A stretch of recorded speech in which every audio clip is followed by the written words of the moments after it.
If I start saying no more often, will my team think I have changed? Will they stop seeing me as approachable?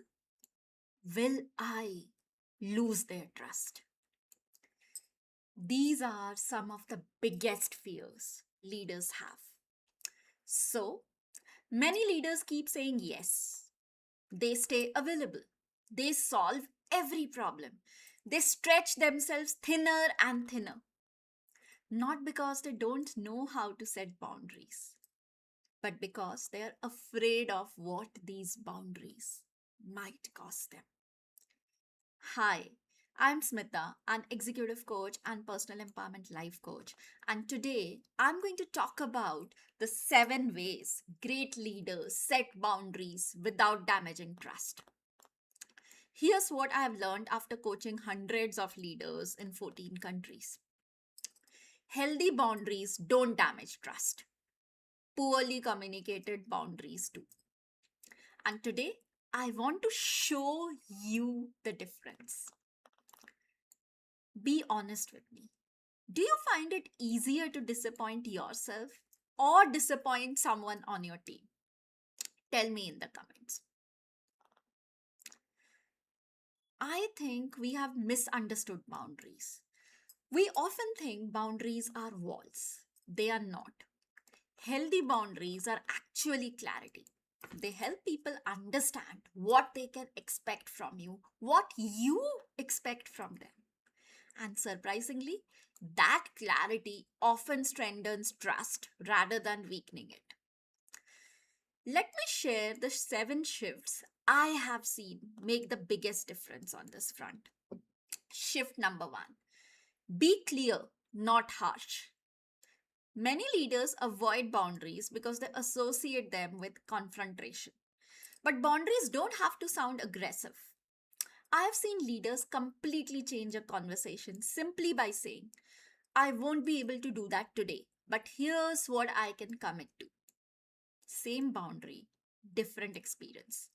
People usually respond well to clarity. They will struggle with ambiguity. Shift number 2: set expectations early. One thing I've noticed is that many difficult conversations happen because expectations were never discussed upfront. Response times, decision ownership, availability, escalations, they don't wait until frustration builds. Successful leaders make expectations visible before they become problems. I will repeat that. Successful leaders make expectations visible before they become problems. Shift number 3: stop solving every problem yourself.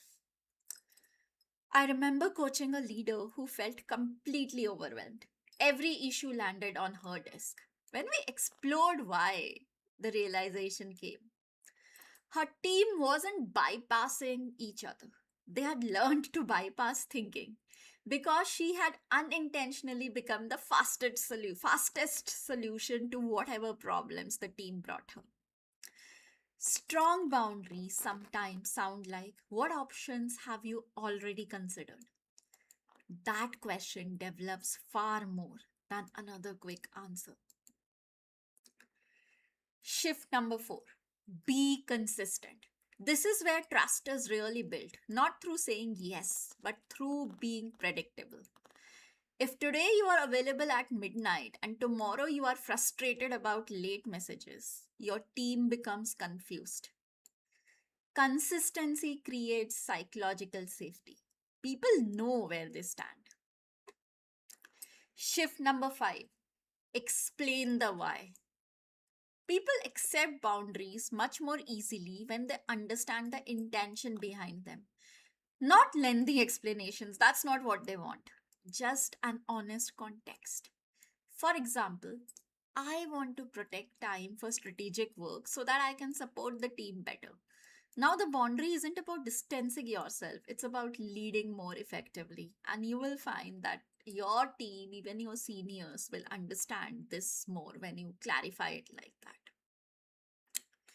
Shift number 6: respect other people's boundaries too. This is one of the quickest ways to build trust. Don't expect from your team what you are asking them not to expect from you. If you value uninterrupted thinking time, respect theirs. If you don't want weekend messages, be thoughtful about sending them.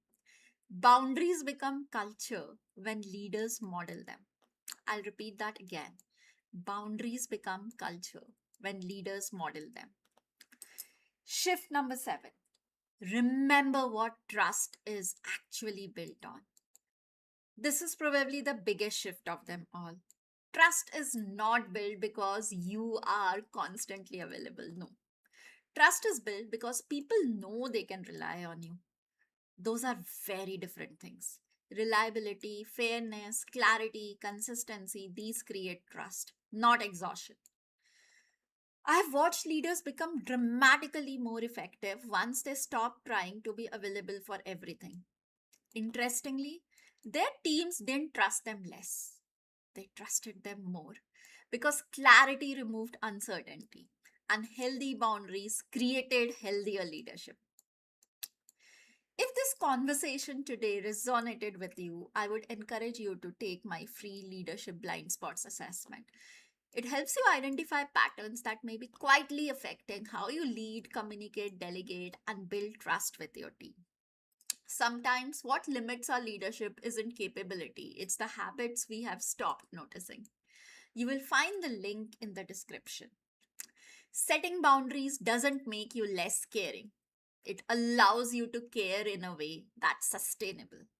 The best leaders don't give everyone unlimited access, they give people something even more valuable: consistency, clarity, and trust.